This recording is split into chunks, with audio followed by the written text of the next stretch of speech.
Padre, Señor, alabado sea tu nombre en esta mañana y en toda la tierra. Nosotros queremos traer a ti nuestro corazón agradecido, porque ya que tú en tu palabra nos has dejado tantas promesas para tu pueblo, y una de ellas, Señor, en la que queremos destacar en esta oración, es que tu palabra permanecerá para siempre. Y nosotros te damos gracias por ese privilegio de poder tener tu palabra entre nosotros y en nosotros. Nosotros te pedimos, Señor, que tú quieras, por medio de tu Espíritu Santo, iluminar nuestro entendimiento y que quieras tratar con nuestros corazones por medio de tu palabra. Tu palabra es un reflejo en el cual todos nosotros debiéramos exponernos ante ella, porque ella habla de nosotros. Señor, ayúdanos en esta mañana, en tu compasión y en tu misericordia, como hemos cantado, te lo pedimos. Y tu nombre sea exaltado y Cristo sea revelado, Señor nuestro, y tu palabra sea, tu iglesia sea edificada por medio de tu palabra. Ayúdanos, te lo suplicamos, en el nombre de Cristo. Amén. Amén. Vamos a abrir nuestras Biblias en el libro de Hechos, el libro que estamos dando continuación al estudio de la palabra de Dios que llevamos ya unos cuantos domingos. ¿Está Javi con nosotros? ¿Sí? Bueno, sea bienvenido Javi también. El Señor también nos bendiga. ¿Cuál es el tema principal del libro de Hechos? Una pregunta que hemos contestado en estos días también. ¿Cuál es el tema? ¿Cuál es el propósito del libro de Hechos? Estamos estudiando el libro y no tenemos que perder de vista el hecho de que la bendición que tiene este libro en la vida de cada uno de nosotros. El tema principal del libro de Hechos es la continuación de la obra de Cristo después de su ascensión. Esa es la obra principal, ese es el tema principal. Está contando la obra que Dios está haciendo por medio del Espíritu Santo, empezada y continuada por los apóstoles, por los discípulos, a través del mundo. Al igual que el Evangelio de Lucas, su propósito es confirmar la fe de aquellos que han sido instruidos en el cristianismo. Allí tenemos también cómo Dios trata con su iglesia y cómo Dios va edificando a su iglesia por medio de temas tan importantes que nosotros necesitamos saber. Además, profundizar en esa fe al delinear la edificación de la iglesia por Cristo desde la Jerusalén judía, como les había anunciado a los apóstoles, hasta el fin del mundo, hasta Roma, en este caso expresado allí. El libro de Hechos no trata tanto acerca de la obra de los discípulos en sí, sino más bien de la continuación de la obra de Cristo desde su trono celestial. Desde allí, Cristo está continuando su obra por medio de su Espíritu. Hechos revela a Jesucristo también. Ahora sentado en su gloria, Él está continuando su obra redentora a través de su Espíritu para su propia gloria. En el centro del libro de Hechos está también la manifestación de Cristo como el Dios glorioso y exaltado sobre todo el mundo. Lucas usa títulos cristológicos específicos para magnificar a Cristo en su exaltación. A Cristo como Señor, como el Cristo prometido, como aquel juez que juzgará todas las cosas, a los vivos, a los muertos, como el más grande hijo de David, como el Mesías prometido. Todo esto es anunciado, todo esto es Cristo revelado en este libro de Hechos, como el que está sentado a la diestra del Padre, o como aquel cuyo nombre es el único medio de salvación. La exaltación de Cristo está estrechamente relacionada con la observación de que Cristo no obra solo. Después de ascender, Cristo envió a su Santo Espíritu para que continuara con la obra que Él había comenzado en sus discípulos y por medio de sus discípulos, mostrando así que las puertas de la salvación quedaron abiertas por igual para toda clase de persona que venga a Él por medio de la fe. De esta manera el Espíritu obró señales, obró maravillas, obró milagros a través de sus discípulos como evidencia el poder de Cristo que testifica de su misión celestial. El libro de los Hechos también tiene un objetivo más amplio. ¿Cuál es ese objetivo más amplio? El demostrar las consecuencias del rechazo a gran escala de Jesús y su ministerio.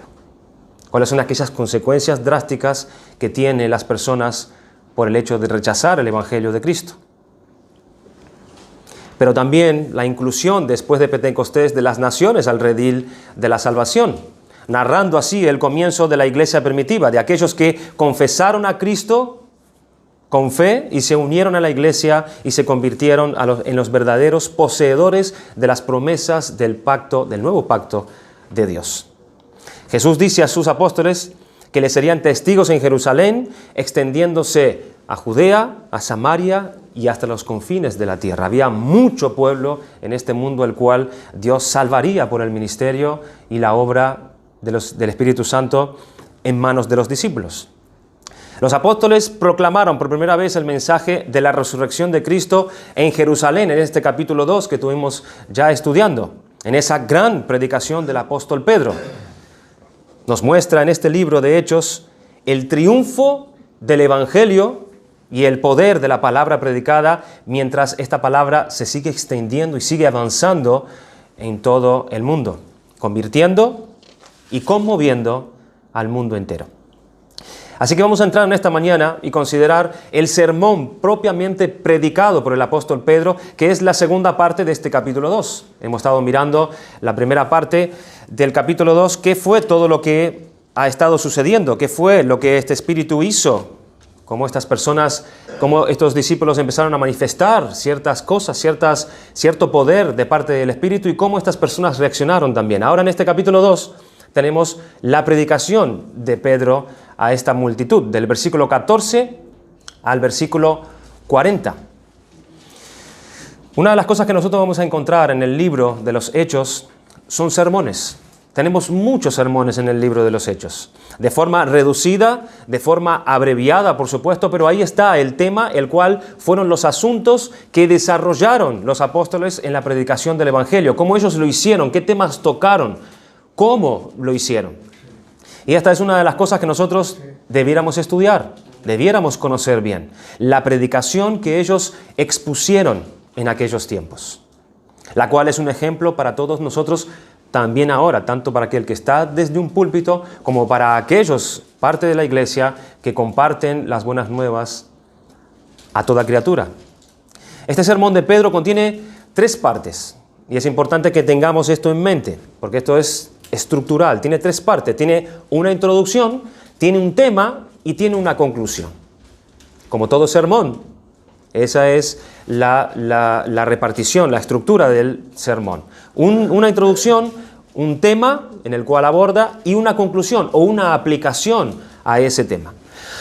Vamos a considerar entonces esta mañana, en primera parte, la introducción del sermón de Pedro. Hablando el domingo anterior acerca del lugar del sermón en la vida y en la obra de la iglesia, porque nosotros estamos viviendo tiempos, habíamos dicho, donde nosotros tenemos que revisar, tenemos que aclarar muy bien y tener muy en cuenta de cómo exponemos la palabra de Dios al oído de los hombres, porque son tiempos de confusión, son tiempos de muchos falsos evangelios. Entonces la iglesia está llamada a revisar y a considerar estos sermones para que la iglesia se alineen con ellos y prediquen la palabra de Dios. Como bien Pablo le dijo a Timoteo, corta con precisión la palabra. ¿De qué manera comienza el apóstol Pedro este primer sermón? Ya habíamos comentado que este fue un sermón único, un sermón modelo.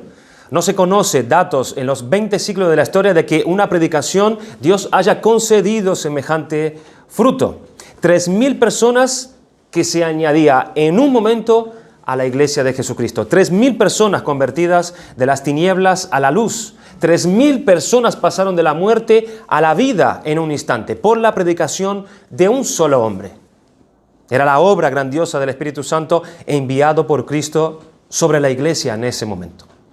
Dice en Juan capítulo 14, versículo 12, Jesucristo diciendo así: en verdad os digo, el que cree en mí, las obras que yo hago, él las hará también, y aún mayores que éstas hará, porque yo voy al Padre. Conversando un día con un hombre que decía ser cristiano, él me preguntó de qué línea era la iglesia a la cual yo acudía. Y yo le contesté, bueno, yo asisto a una iglesia que es de línea reformada, le dije yo. Y él automáticamente me interrumpió y me dice, ustedes son una iglesia de la línea calvinista, de la línea de Lutero, de la línea de Agustín de Hipona, e incluso él me nombró a Charles Spurgeon. Se ve que el hombre conocía acerca del tema. Pero luego me dijo que él creía que todos esos hombres eran del pasado para la iglesia del pasado. Y que la línea de la iglesia en la que él asistía era una iglesia moderna, era una iglesia actualizada. Y que ellos ya estaban en esas obras de las cuales Cristo habló en este pasaje. El que cree en mí, las obras que yo hago, él las hará también y aún mayores que éstas hará. Me dijo que la iglesia en la que él asistía, allí se hacían grandes milagros, se hacían grandes prodigios, grandes sanaciones, grandes visiones. En resumen, las obras que Cristo hacía, los milagros que Cristo hacía, ellos también los hacían y aún mayores que los milagros de Cristo también. Después de todo, Cristo lo había anunciado en su palabra por este versículo. Pero cuando Cristo habla de obras en este versículo, no se está refiriendo a sí mismo a milagros y prodigios, sino de lo que precisamente comenzó a pasar en ese día de Pentecostés. ¿Cuáles son las mayores obras que haría la iglesia según Cristo aquí? Que un gran número de convertidos serían reunidos por la predicación del Evangelio. Esas son las mayores obras que la iglesia iba a hacer.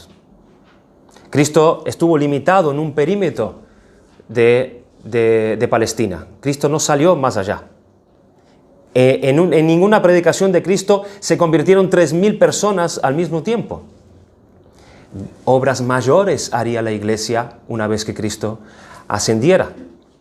Cuando habla ahora acerca de obras mayores, con toda probabilidad piensa en las que tienen relación con la conversión de los gentiles. ¿Y cuál sería la causa de esto? Cristo lo dice al final del versículo de Juan 14, porque yo voy al Padre. Las mayores obras haréis porque yo voy al Padre. La partida misma del Señor beneficiaría a los discípulos porque su Espíritu sería enviado para morar en y con sus discípulos, y por medio de su gran poder llevarlos a hacer mayores obras que estas. Era la obra grandiosa del Espíritu Santo enviado por Cristo sobre la iglesia para manifestar estas grandes obras o mayores obras de las que Cristo mencionó. ¿Cómo empezó Pedro este gran sermón? Que es digno de estudiar, que es digno de que meditemos y que lo consideremos. Leamos en Hechos, capítulo 2, versículo del 14 al 21. Entonces Pedro, poniéndose en pie con los 11, alzó la voz y les habló diciendo: varones judíos y todos los que habitáis en Jerusalén, esto os sea notorio y oíd mis palabras. Porque estos no están ebrios como vosotros suponéis, puesto que es la hora tercera del día. Mas esto es lo dicho por el profeta Joel. Y en los postreros días, dice Dios, derramaré de mi espíritu sobre toda carne, y vuestros hijos y vuestras hijas profetizarán, vuestros jóvenes verán visiones, y vuestros ancianos soñarán sueños, y de cierto sobre mis siervos y sobre mis siervas en aquellos días derramaré de mi espíritu, y profetizarán. Y daré prodigios arriba en el cielo y señales abajo en la tierra, sangre y fuego y vapor de humo. El sol se convertirá en tinieblas y la luna en sangre, antes que venga el día del Señor grande y manifiesto, y todo aquel que invocare el nombre del Señor será salvo.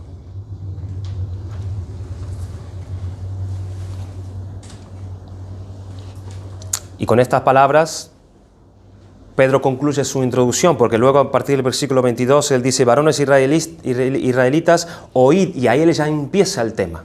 Pero aquí en el versículo 21 él concluye su introducción. La introducción de un sermón o la introducción de la predicación del Evangelio es muy importante cuando nosotros predicamos. Una introducción es muy importante cuando nosotros predicamos el Evangelio o cuando anunciamos las buenas nuevas a una persona. Lo que se pretende en la introducción es preparar a la audiencia para lo que se va a decir. Atraer la atención de la audiencia para conectar a esas personas con el tema que se va a decir después. Que cada uno viene seguramente con sus cosas en la cabeza, cada uno viene con sus problemas, con sus ideas, con sus luchas y con temas en su mente. Entonces hay que preparar esa mente, hay que disponer, hay que introducir de alguna manera el tema, es decir, hay que atraer de alguna manera a los oyentes hacia lo que se va a decir en ese momento. Así que tiene su lugar la introducción, tiene su lugar. Hay una asignatura, cuando se estudia teología, que se le llama homilética. La palabra homilética viene de la palabra homilía. Y homilía, estar relacionado, significa un sermón religioso. Eso es lo que apunta la homilía. Habla de un sermón religioso. Y esta es una materia que estudia las partes del sermón. Todo concerniente a la predicación. Cómo se tiene que hablar, cómo se tiene que expresar las verdades de la Biblia. Esta materia se estudia y se aprende tal cosa. Hay libros enteros dedicados a esto. Y en los libros pastorales, la homilética es un apartado muy importante, muy importante. Entonces aquí vemos este sermón que empieza con esta introducción. Y vemos que Pedro está dando una respuesta a la inquietud que había en toda esa audiencia de miles y miles de personas que estaban allí delante de él. Todos tenían un elemento en común en su mente en ese momento. Pero ¿qué tendrían estas personas? O podríamos preguntarlo, ¿estas personas tendrían una inquietud real para con Dios? Es cierto que todos estaban en esa fiesta religiosa, que era la fiesta de Pentecostés, pero ¿hasta qué punto ellos tenían una verdadera inquietud espiritual por adorar al Dios vivo y verdadero? Nosotros no lo sabemos, pero todos habían sido unidos por un mismo suceso. Todos estaban allí por un mismo fenómeno. Dice el versículo 6, y hecho este estruendo se juntó la multitud y estaban confusos porque cada uno les oía hablar en su propia lengua. Y el versículo 12 dice, y estaban todos atónitos y perplejos, diciéndose unos a otros, ¿qué quiere decir esto? Todas estas personas estaban confusas con esta situación que ellos tenían delante. No me pierdas el hilo, no me pierdas el hilo. Eso fue lo que cogió el apóstol Pedro. Eso fue lo que él tomó para llevarlos a ellos hacia donde Pedro quería. Pedro vio esto en ellos. Y eso es importante para nosotros también. Cuando nosotros vamos a hablar acerca del Evangelio, en nuestra conversación, hay un punto de conexión entre lo que el hombre está diciendo y lo que yo le voy a decir después. Entre lo que esa persona está pensando para de ahí llevarlo al Evangelio. Para que no sea una ruptura en la hora de predicarle a él la palabra de Dios. Y éste diga, ¿pero qué me está contando este hombre? ¿Qué me está diciendo? Yo no entiendo lo que él me está contando. Tiene que haber una conexión. Si no, él va a pensar que esto es un sinsentido. ¿Qué me está diciendo? ¿Y por qué me está diciendo esto? Sino que en una conversación, mira de lo que estuviste contando, mira de lo que tú me estuviste hablando, ¿tú has pensado esto así? ¿Has considerado que quizás esto pudiera ser de esta manera o la realidad que te estás pasando en tu vida puede ser que viene por aquí y por allá? Y ahí vas y lo llevas a Cristo. O llevarlo a asuntos que tienen que ver con una vida espiritual. Como dijimos, hermanos, es bueno estudiar esto. Y volvemos a mencionar, no solamente para los que predican la palabra, los que preparan la predicación, la exposición del Evangelio, sino también para toda la iglesia. Todos tenemos que saber cómo evangelizar, cómo predicar la palabra de Dios. Y la introducción tiene un lugar importante. Pedro se puso en la mente de ellos en ese momento. Y esto es un elemento importante, ponerse en la mente del otro. Ponerse en la mente del otro. Y desde lo que ellos tenían en la mente, atraerlos a donde ellos tienen que venir. Para que vengan y para que conozcan esas cosas. No es tirarles simplemente el Evangelio por la cabeza y ya está. Creyendo que es con decir esas palabras que la persona se va a ser iluminada y se va a salvar. No es así que funciona. Entonces hay que ponerse en el lugar de ellos y hay que ponerse en los pensamientos y en las inquietudes que tiene esa persona. ¿Cómo estará esta gente? ¿En qué estará pensando estas personas? ¿Cuáles son las cosas que pueden estar pasando por sus cabezas? ¿Cómo puedo yo conducirle desde donde él está pensando hasta donde yo quisiera presentarle lo que es importante para él? Hay que ponerse en el lugar del otro. Hay que introducirse en sus pensamientos y en las ideas que tiene la persona. ¿Y cómo se logra eso? ¿Cómo se logra eso? ¿Con un poder sobrenatural que te da el Espíritu? Como la palabra nos muestra que Cristo conocía lo que pensaban los fariseos y lo que pensaban sus propios discípulos. No, hermanos. ¿Cómo se logra eso? Escuchando. Escuchando al otro. Escuchando. En el día de hoy, nadie escucha a nadie. Nadie escucha a nadie. No nos escuchamos. Estamos más interesados por hablar, por contar mi historia, por darme a conocer yo mismo, que por escuchar a otro. Por prestar atención al problema del otro o a la inquietud que tiene el otro, los problemas del otro. Hoy en día nadie escucha a nadie. Todos están preocupados por hablar, por hablar. Dice en Eclesiastés capítulo 3, versículo 7, hay tiempo de callar y hay tiempo de hablar. Pero Santiago es más claro. En el capítulo 1, versículo 19, él dice, mis queridos hermanos, tengan presente esto. Todos deben estar listos para escuchar y ser lentos para hablar. Antes de hablar, primero tenemos que tomarnos un tiempo para callar y escuchar al otro. Escuchar lo que tiene que decir el otro, porque de esa forma nosotros vamos a saber lo que piensa esa persona, lo que le inquieta, cómo piensa, qué es lo que preocupa a esa persona. Y eso es lo que Pedro hizo, introduciéndose en la mente de ellos y en esa inquietud que tenían ellos en ese momento, les refirió el tema que él tenía para calmar la inquietud que ellos tenían en ese momento. Pedro comienza haciendo una defensa de la integridad de los discípulos primeramente, diciendo, estos no están borrachos. Él empieza con una apología, con una defensa. Dice el versículo, porque estos no están ebrios como vosotros suponéis, puesto que es la hora tercera del día. Él hace una afirmación primeramente, diciendo, estos no están ebrios, y luego da una razón a que por qué no están ebrios, porque es la hora tercera del día, o sea, las 9 de la mañana. Era muy temprano. Y parece que en aquella sociedad era inconcebible que la gente se pusiera a beber vino a la hora de la mañana. Era inconcebible. Era inconcebible en esa sociedad y a estas horas que la gente bebiera alcohol.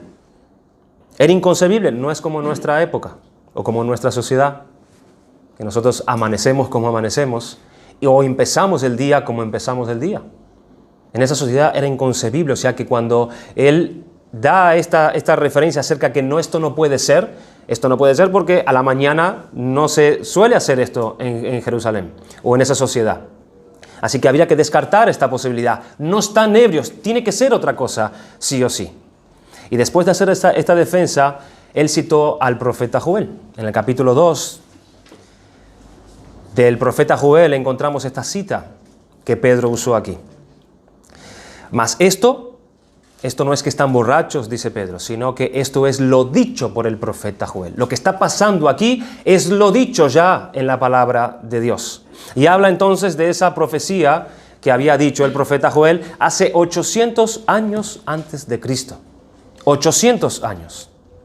Cuando leemos el contenido de esta profecía que Pedro citó, nos encontramos que aquí está hablando de dos momentos distintos e importantes en la historia de la salvación. Dos sucesos presentados en estas palabras que Pedro cita de una manera cronológica. Él dice, y en los postreros días, dice Dios, derramaré de mi espíritu sobre toda carne y vuestros hijos y vuestras hijas profetizarán. Vuestros jóvenes verán visiones y vuestros ancianos soñarán sueños. Y de cierto sobre mis siervos y sobre mis siervas y en aquellos días derramaré de mi espíritu y profetizarán. Y daré prodigios arriba en el cielo y señales abajo en la tierra, sangre y fuego y vapor de humo. El sol se convertirá en tinieblas y la luna en sangre. Este es el primer suceso. Todo esto que acabamos de leer es el primer suceso separado en dos. ¿Y cuál es el segundo suceso? Antes que venga el día grande, el día del Señor grande y manifiesto. Dos sucesos. En estos versículos menciona dos momentos, el derramamiento del Espíritu Santo y el día del Señor. Y todo esto está dentro de lo que dice en el primer párrafo, en los postreros días. ¿Qué pasará en los postreros días? El Espíritu será derramado y vendrá el día del Señor. Y vendrá el día del Señor. Todo esto está dentro de lo que ocurrirá en los últimos días. Los últimos días de la historia, según el profeta Joel, citado aquí por Pedro, tiene estos dos momentos. ¿Qué pasará antes que venga el día del Señor? El Espíritu Santo iba a ser derramado. Y mira todas las cosas que va a acontecer en este periodo, desde el derramamiento del Espíritu Santo hasta la venida del Señor. La dádiva universal del Espíritu de Dios iba a ser derramada. Dios enviaría su Santo Espíritu sobre todos. ¿Y por qué decimos que es universal? Porque está hablando de una cantidad de personas que realmente era notorio para los del Antiguo Testamento. Cuando dice, derramaré de mi Espíritu sobre toda carne, dice. Sobre toda carne. Es decir, hay aquí un derramamiento del Espíritu Santo sobre todo hombre y mujer, sin tener en cuenta su posición, sus posesiones, su sexo, su edad, sin tener en cuenta estas cosas. Y esto era realmente notorio porque para las personas que escuchaban esto del Antiguo Testamento. ¿Quiénes eran los que recibían en el Antiguo Testamento el Espíritu de Dios? ¿Quiénes eran los que recibían el Espíritu Santo en el Antiguo Testamento? Contéstenme, ¿quiénes eran? Aquellos que se encomendaba alguna obra especial. ¿Y quiénes eran esas personas? Los profetas son uno de ellos. ¿Quiénes más recibían el Espíritu en el Antiguo Testamento? Los jueces. Los libertadores. Los reyes. Y jueces. Los jueces y los sacerdotes. Los jueces se podía tomar que eran profetas también, porque eran llamados para... intervenían entre el pueblo y Dios, ¿no? Y por medio de esos jueces Dios obraba en el pueblo. Pero los que recibían en el Antiguo Testamento, hermanos, el Espíritu de Dios, eran los profetas, eran los sacerdotes y eran los reyes. Esos eran los personajes que recibían el Espíritu de Dios. Y no concebía otra forma de que Dios hablase sino a través de estos hombres y por medio de visiones, sueños y de revelaciones, como Pedro está citando a Joel aquí. Pero ahora, en los postreros días, dice Dios, derramaré de mi Espíritu sobre toda carne. Sobre toda carne. Podemos notar la variación entre el Nuevo Testamento, el Nuevo Pacto y el Antiguo Pacto, hermanos. Menciona este abanico de personas sobre las cuales este Espíritu Santo va a venir. Ya no son hombres en esos oficios determinados, sino sobre toda carne, dice Pedro. El pueblo de Dios completamente, sea quien sea la identidad, sea quien sea el sexo, la posición, la edad, sea quien sea de ese que forma parte del pueblo de Dios, recibirá del Espíritu Santo. Y el que no recibe el Espíritu Santo no es de Dios. No es de Dios. Antes estaba el pueblo por un lado y por otro lado estaban estos oficiales, estos hombres, profetas, sacerdotes y reyes que eran los instrumentos de la revelación. Los que el Señor escogía para revelar su palabra al pueblo. Y los demás no eran ungidos, solamente estos eran ungidos. Pero ahora dice Dios, en el pueblo del nuevo pacto, todos tienen el Espíritu Santo. Todos. Y el que no tenga el Espíritu Santo, como hemos dicho, no hace parte del pueblo de Dios. Sobre toda carne. Sobre toda carne. Pero sobre toda carne no se refiere a un derramamiento completo y plenamente universal sobre todo el mundo. No. Sino que se refiere sobre su pueblo. Sobre el pueblo de Dios. Pero también dice sobre vuestros hijos y vuestras hijas. Antes el Espíritu Santo no era derramado sobre ninguna mujer, pero acá dice que también sobre las hijas, también sobre las mujeres. Ancianos y jóvenes también Dios derramará sobre ellos su Espíritu Santo. La palabra derramar, que se usa 2 veces aquí para hablar de cómo Dios iba a dar de su Espíritu Santo, es muy interesante. Él dice, derramaré de mi Espíritu sobre toda carne. La palabra derramar da a entender que es llenar. Es llenar hasta que abunde, hasta que se derrame el objeto que está siendo derramado el Espíritu. Derramaré es dar una medida hasta que se derrame. Es una forma de expresar la medida de influencia que el Espíritu Santo iba a tener ahora sobre todo el pueblo de Dios bajo el nuevo pacto. ¿De qué manera el Espíritu Santo iba a estar influenciando en aquellos que son ahora parte de su pueblo? No iba a haber una medida, hermanos. No era como algo poquito, como una pequeña muestra. No, iba a ser derramado. La medida es hasta llenarlos de tal manera que se derrame por fuera. Dice en Efesios que nosotros tenemos que ser llenos del Espíritu Santo hasta que sobreabunde en nosotros. La medida de influencia del Espíritu Santo obrando hasta llevarnos hasta lo más que nosotros podemos. Hasta llevarnos a conocer más en cuanto a Dios. Por esto Dios quiere llenarnos de su Espíritu. Por eso Dios quiere dar en esta medida el Espíritu a su pueblo, para que nosotros podamos conocer más en cuanto a Dios, para llevarnos a comprender y entender más acerca de la salvación, hasta llevarnos a vivir una vida santa y agradable delante de Dios, hasta llevarnos a que nosotros podamos tratar con nuestros pecados como Dios nos dice, ser llenos del Espíritu Santo. La medida de influencia del Espíritu Santo, ahí se está refiriendo cuando habla de derramar una medida abundante para poder ser efectiva en el Hijo de Dios. Y en cuanto a las operaciones que aquí hacía el Espíritu Santo antiguamente, ¿qué podemos decir? Para poder percibir la verdad de Dios en el pasado, ¿cómo lo hacía Dios? ¿Cómo hacía Dios para revelar esas verdades en el Antiguo Testamento? Antiguamente se recibía la verdad y la revelación de Dios a través de visiones, a través de sueños que tenían esos reyes sacerdotes. Y entonces en esos términos está hablando Joel, o ese es el pasaje que está tomando Pedro de Joel, para referirse cómo el Espíritu Santo ahora nos iba a guiar a nosotros. Cómo el Espíritu Santo ahora nos va a hacer sensibles y receptores de la verdad de Dios. Ahora nosotros podemos profetizar la palabra de Dios. O sea, podemos predicar el Evangelio, podemos anunciar el Evangelio, podemos ser todos iluminados por el Espíritu Santo para entender la verdad de Dios. Pedro cita al profeta Joel hablando en términos del Antiguo Testamento acerca de la obra que hará el Espíritu Santo en el Nuevo Testamento. Y Pedro, cuando habla de visiones, o cuando Joel hablaba de visiones y sueños, no tenemos que interpretarlo de una manera literal, como muchos se agarran de este pasaje.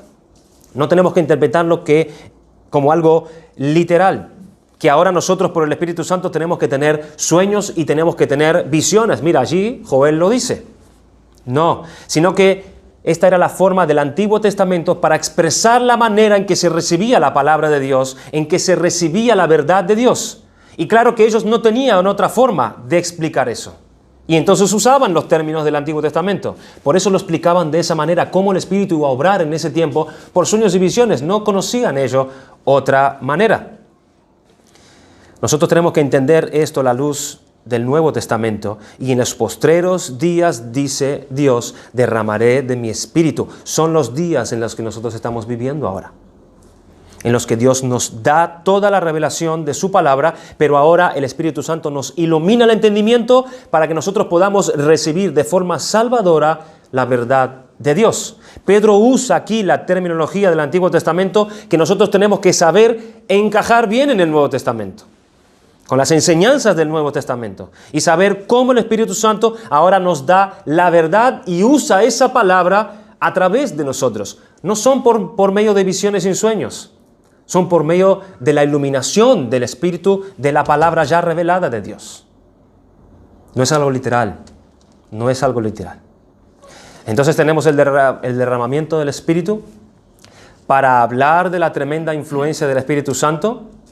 Nos habla también cómo esta influencia iba a ser universal, que este Espíritu iba a ser derramado sobre toda carne, como iba a ser todo el pueblo de Dios que iba a recibir este Espíritu.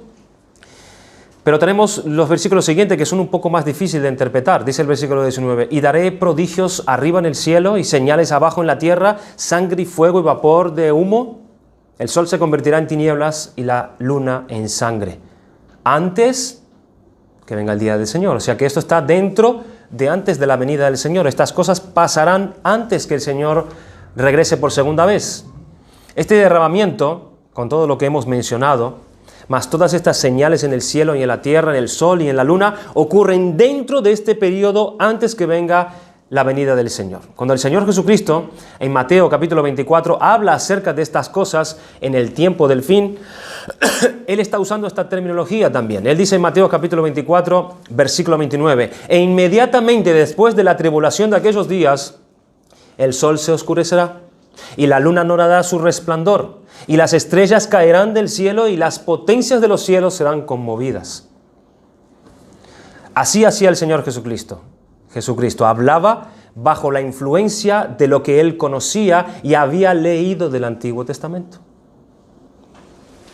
Y Él habla en los mismos términos, en cuanto a las mismas cosas, usando las mismas figuras. Estando Cristo totalmente empapado del Antiguo Testamento, y para Él hablar y predicar acerca de estas cosas, Él coge esos conceptos del Antiguo Testamento, anunciado por los profetas, y los usa para hablar de ellos. Es una terminología usada por Cristo también. ¿Y a qué se refiere cuando habla de estas cosas? Estas cosas que van a pasar, ¿qué significan lo que Joel profetizó? Ahí está el problema. Ahí está el problema para interpretar esto, y para muchos también. No es que literalmente la luna se vaya a oscurecer. Parece que esta no es la idea, sino que está hablando en un lenguaje figurado, quizás de lo que iba a ser o lo que iba a padecer la ciudad de Jerusalén en los tiempos de su destrucción. Es un lenguaje figurado, quizás también. O podría ser los juicios temporales de Dios, a los que se refiere aquí Joel en su profecía, sobre los pueblos y naciones a lo largo de este tiempo, antes que venga el día del Señor. Juicios de parte de Dios que vendrán entre el tiempo del derramamiento, o sea, el día de Pentecostés, y la aparición de Jesucristo por segunda vez, que es precisamente el tiempo que nosotros estamos viviendo ahora. Estas cosas que dice ahí.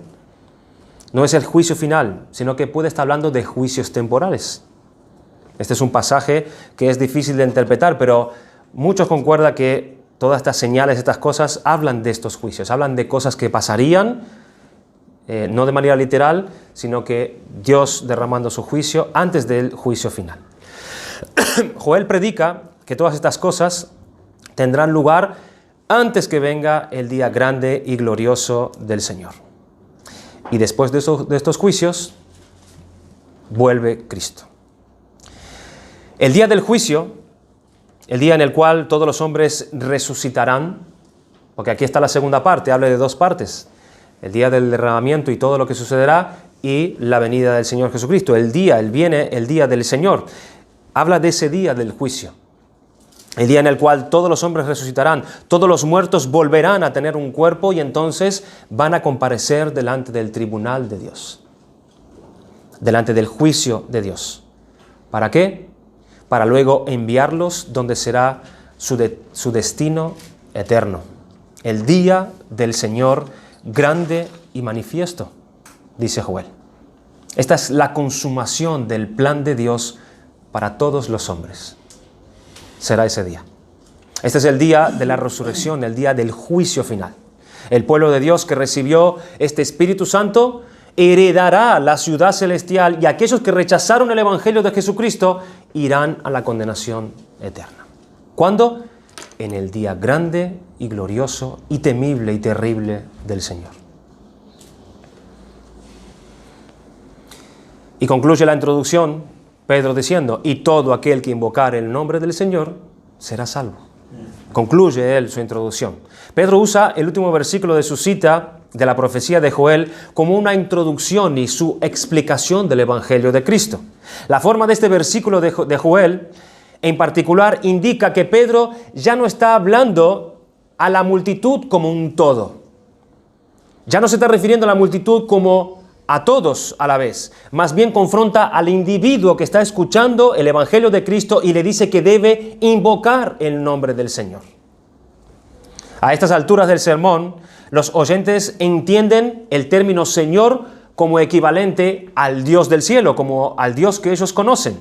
Pero en la conclusión del sermón de Pedro, Pedro claramente deja establecido que Dios ha hecho a Jesús Señor, la misma palabra que él utiliza en el principio, y Cristo. Señor y Cristo, que no quede duda que este Señor es Cristo. Dios abre el camino de salvación a todos los hombres, tanto judíos como gentiles. No importa la posición social que tenga la persona, no importa el sexo, no importa la edad, no importa cuántos pecados tenga acumulado en toda su vida. Su promesa está dirigida al individuo y exige a éste una respuesta igualmente individual al llamado del Evangelio de Jesucristo. Y todo aquel que invocar el nombre del Señor será salvo, será salvo. Bueno, esta es la introducción que nos da Pedro. Y con esta palabra, entonces da un poco respuesta a la inquietud que tenían todas estas personas, que venían con estas dudas. ¿Qué es lo que está pasando aquí? Y entonces Pedro saca este pasaje y les dice lo que está pasando. Esto es lo que dijo el profeta Joel hace 800 años, que Dios iba a derramar de su Santo Espíritu sobre toda carne. Hace 800 años Dios anunció esto. Y vino y se cumplió ese día. Y se cumplió ese día. Qué tremendo, ¿no? Qué tremendo. Después de tantos años, aún Dios no se olvidó de su promesa. Y esta se cumplió en el día de su cumplimiento. 800 años pasaron. Pedro pudo interpretar lo que estaba pasando.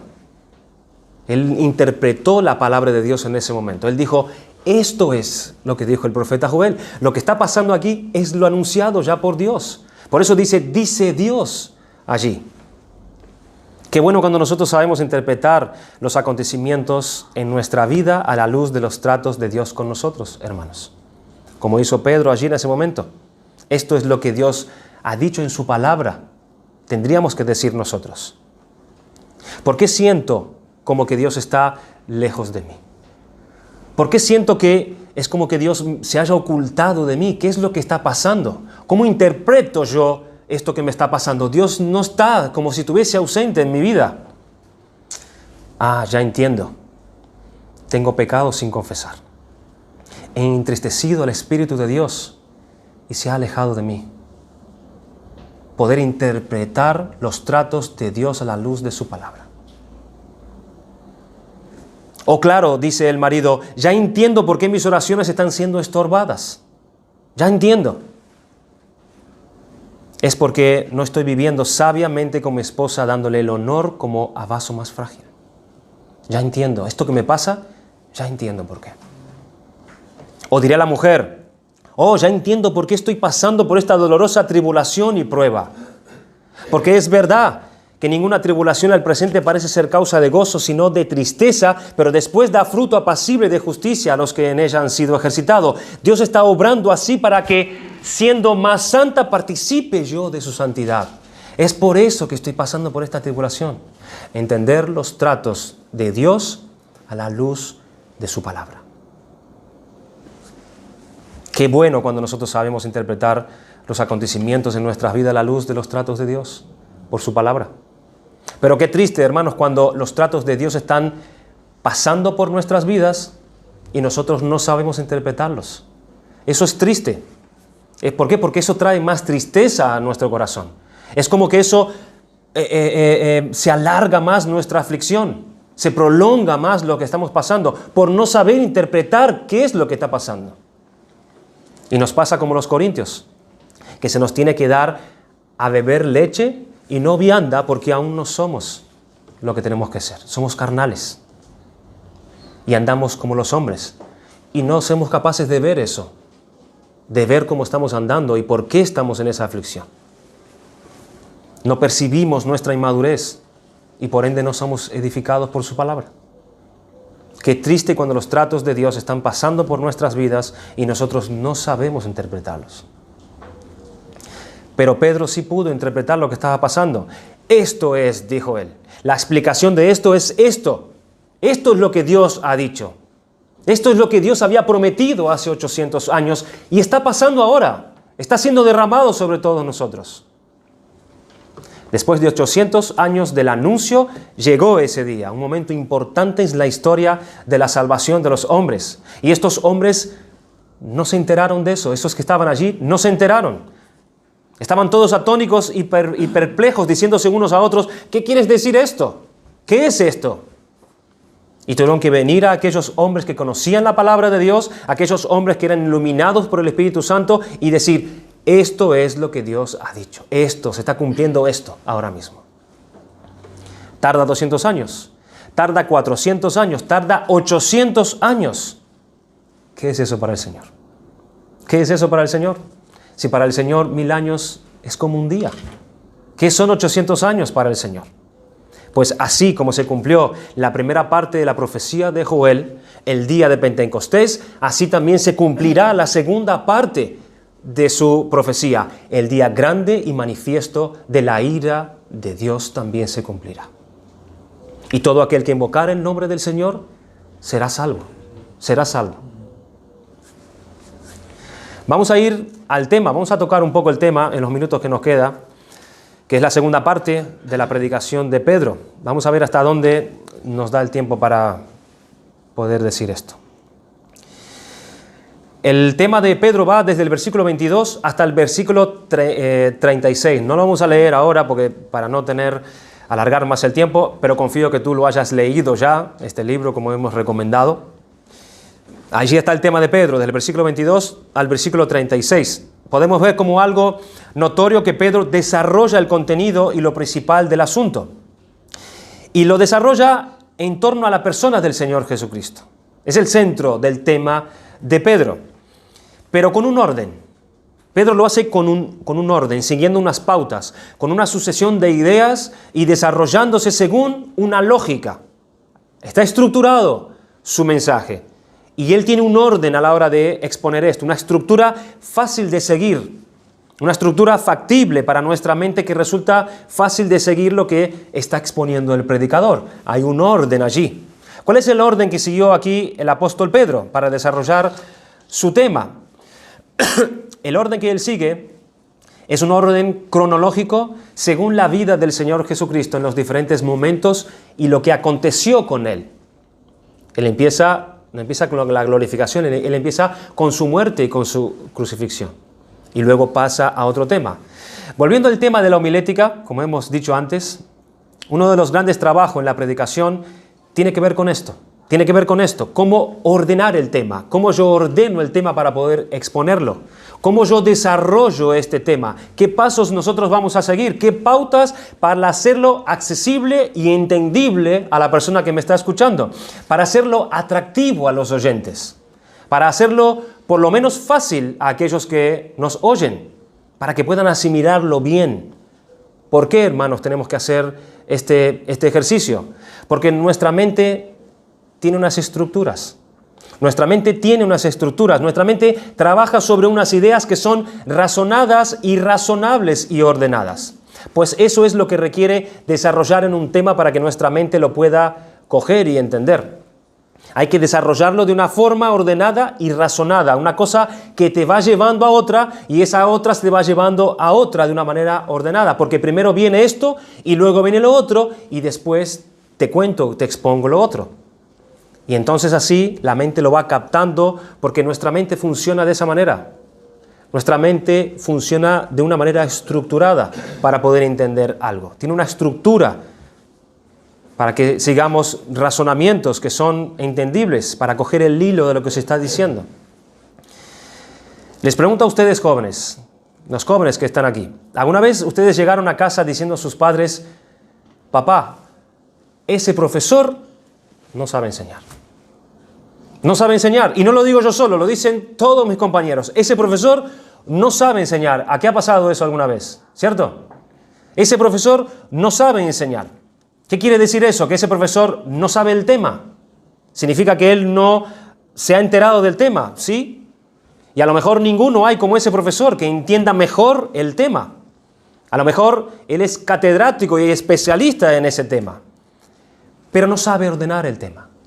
No sabe ordenar toda esa información que él tiene para poder ser entendida. No sabe desarrollar siguiendo unas pautas concretas y ordenadas. Él explica, pero decimos, ¿pero qué quiere decir él? ¿Qué está contando? No entendemos lo que está explicando. Y puede ser el mejor en el tema, pero no sabe ordenarlo. Es como que habla tocando cosas distintas, como que tiene mucha información en su cabeza y habla de muchas cosas y tu mente no puede seguir eso. ¿Por qué? Porque no sigue un orden razonable, no es consecuente a una idea desarrollada a otra idea, que tú dices, sí, ahora entiendo, esto, y luego esto. Pero si no sabe ordenar el tema, hablará de muchas cosas, pero al final uno se queda pescando y al final, ¿qué quiso decir este predicador? ¿Qué quiso enseñar? Te aportó mucha información, pero te la aportó sin una línea de pensamiento, sin un desarrollo, sin un hilo conductor de todas esas ideas. Hablar es comunicar lo que uno tiene y lo que uno sabe y conoce, comunicándoselo a otro, pero para que el otro entienda, eso tiene que ir transmitido en un orden. Así estamos nosotros creados. Es como cuando uno indica a una persona cómo llegar a tal sitio. Mira, ¿cómo llego yo hasta el sitio?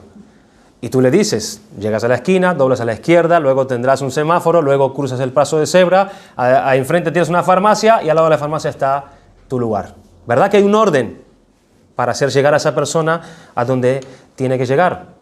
Esta es una de las cualidades que debe tener un pastor. Un pastor tiene que tener esta cualidad. Cuando habla de los requisitos del pastor, la palabra de Dios dice que tiene que ser apto para enseñar.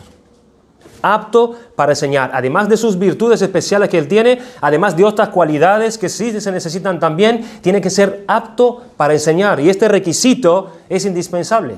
Es indispensable que el pastor pueda conducir, pueda transmitir a las personas según las enseñanzas de Dios. Es indispensable saber cómo son las pautas de cómo trabaja nuestra mente. Dice en 2 de Timoteo capítulo 2, versículo 2, lo que has oído de mí ante muchos testigos, esto encarga a hombres fieles que sean idóneos para enseñar también a otros. ¿Ven el llamado? Hay una necesidad que el que enseña tiene que ser apto para enseñar. ¿Y qué es enseñar? ¿Qué es enseñar? Enseñar no es solamente saber muchas cosas. No es solamente conocer muchas cosas y tener mucha información, sino es poder comunicar esas cosas a otros para que lo conozcan también y lo sepan. Y para saber comunicar hay que ver cómo funciona nuestra mente. Y el asunto es cómo ordenar todo este material que tengo, todo este conocimiento que tengo de la palabra de Dios, cómo lo ordeno para llevar a esa persona a que lo entienda y lo escuche el mensaje de Dios. Tenemos que tener en cuenta la condición en las que están las personas, como dijimos en un principio, cómo están pensando, entonces para dar esas enseñanzas acorde de lo que ellas pueden oír y acorde a lo que ella necesita oír, pero siempre acompañado de tu palabra ordenada, lo que tú vas a predicarle a esa persona. Una de las condiciones que necesita para un pastor es que sea apto para enseñar. Pero alguno dirá, ¿pero para qué hacerse tanto problema si al final es el Espíritu Santo el que tiene que dar entendimiento a esa persona? ¿Para qué prepararme tanto? ¿Para qué estudiar tanto? ¿Para qué esforzarme tanto? Es cierto que nosotros oramos bien cuando pedimos la iluminación del Espíritu Santo porque nosotros somos incompetentes por nosotros mismos para poder hacer esa obra, hacer ese trabajo, para entender siquiera. ¿Para qué la homilética? ¿Para qué considerar cómo voy a decir las cosas para poder enseñar si al final es el Espíritu Santo que tiene que dar el entendimiento a esa persona? Necesitamos el Espíritu Santo para entender, pero aquí se nos dice que es necesario ser apto para enseñar también. Parece que se contradice, ¿no? Tengo que ser apto, pero el Espíritu Santo es el que hace la obra. Parece que se contradice. El Espíritu Santo trabaja, hermanos, en nuestra mente acorde a las estructuras de nuestra mente. La estructura de nuestra mente está hecha o está creada por Dios de una manera, porque la estructura de nuestra mente es fruto de la creación de Dios en nosotros. Dios nos creó con mentes estructuradas que piensan de una forma y asimilan las cosas de una forma. Dios es un Dios de orden y a ti y a mí nos dio una mente que necesita el orden para poder entender las cosas. Y el Espíritu Santo no pone eso a un lado cuando Él hace su obra. Él no pone eso a un lado. Él no viene y te toma y te llena la cabeza de información y ya está. Él toma lo que Dios ha creado y lo pone en función. El Espíritu Santo respeta la obra que Dios ha hecho en la creación. Respeta la identidad y la naturaleza humana en cuanto es criatura de Dios, con unas características determinadas. Y la obra del Espíritu Santo se hace a través de hombres que son aptos para enseñar. Y se necesita que sean aptos para enseñar porque nosotros somos así, porque Dios nos hizo así. El Espíritu tomará de lo de Cristo, pero conforme a nuestra estructura mental creada por Dios, nos hará entender. Muchas veces nosotros nos preguntamos, ¿verdad? Cuando una persona está en su lecho de muerte, ¿cómo está esa persona mentalmente? ¿Cierto? Si esa persona está ida, no hay manera que tú le hagas entender nada, porque sus facultades creadas por Dios en su mente están anuladas. Necesita él tener su estructura bien para que él pueda entender lo que se le dice. Pues así somos, necesitamos tener esa estructura ahí para que venga el Espíritu Santo y obre por medio de esa estructura que Dios, o según Dios nos formó en nuestras mentes.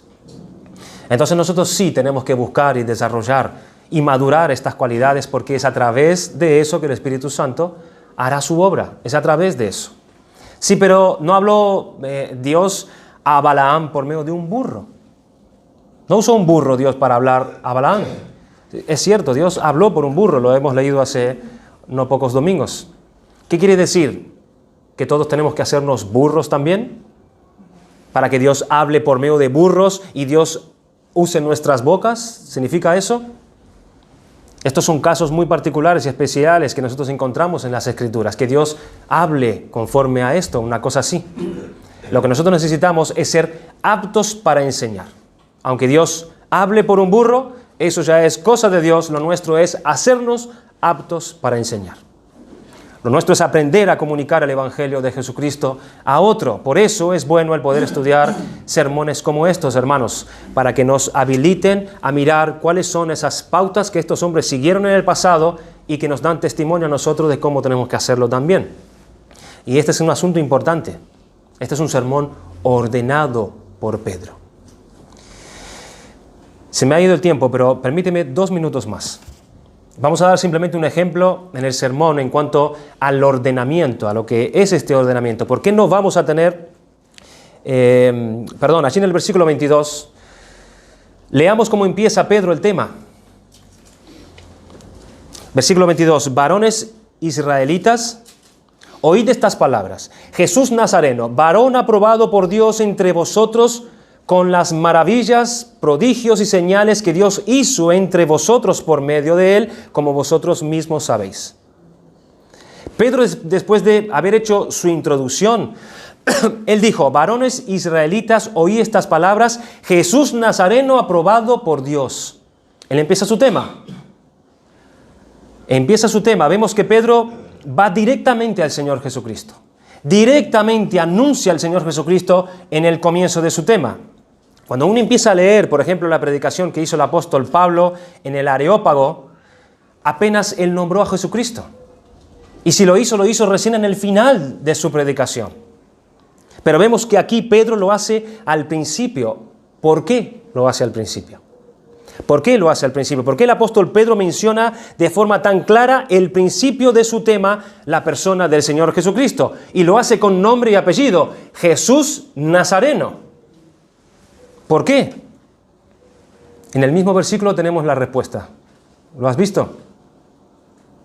¿Por qué mencionó al Señor Jesucristo directamente en el tema de la predicación? Pedro nunca había predicado antes. Nunca había predicado antes. Él ni siquiera conocía a las personas que estaban allí.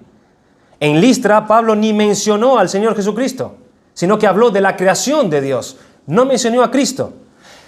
¿Por qué Pedro aquí, iluminado por el Espíritu Santo, mencionó al Señor Jesucristo de una forma tan clara y sin explicaciones, sin tener que introducir al Señor Jesucristo? ¿Por qué? Porque no les era desconocido. Efectivamente, porque ellos ya lo conocían. Ellos ya lo conocían. Varones israelitas, oíd estas palabras, Jesús Nazareno, varón aprobado por Dios entre vosotros con las maravillas, prodigios y señales que Dios hizo entre vosotros por medio de él, como vosotros mismos sabéis. Ya lo conocían al Señor Jesucristo estas personas. Pedro no está hablando acerca de un desconocido. Y como no está hablando de un desconocido, él no introduce a la persona de Jesús. Todos ellos habían oído y sabían algo acerca de la persona de Jesucristo. Entonces, como ellos conocen a la persona, Pedro va directamente al tema. No lo introduce. y sigue adelante con su tema. Nosotros tenemos que preguntarnos, cuando predicamos el Evangelio, esa persona, ¿qué sabe de Jesucristo? ¿Qué sabe de Cristo esa persona? Porque podemos estar usando las mismas palabras que Pedro usó aquí y resulta que esa persona tiene otro concepto distinto de Cristo. Un concepto distinto. Entonces tenemos que empezar a definir qué son esos conceptos primeramente. Pedro enseñó al Señor Jesucristo de esta manera porque ellos lo conocían. Si no fuera así, Pedro no hubiera empezado por Jesucristo. Y eso es lo que vemos en Pablo también, cuando iba a predicar a personas que nunca le habían predicado el Evangelio a estas personas, nunca empezó por Cristo, nunca, sino que empezó por la creación, empezó por el Dios creador. Eso es interesante que nosotros sepamos también. Por eso tiene que estar toda esa introducción primeramente. Es escuchar a la persona, es saber cómo piensa, es saber qué preocupaciones tiene. Y mientras tú vas escuchando, tú vas viendo a ver qué piensa esa persona de Dios. ¿Qué concepto tiene de Dios? Y entonces con eso en mente, con toda esa información, tú lanzas tu introducción.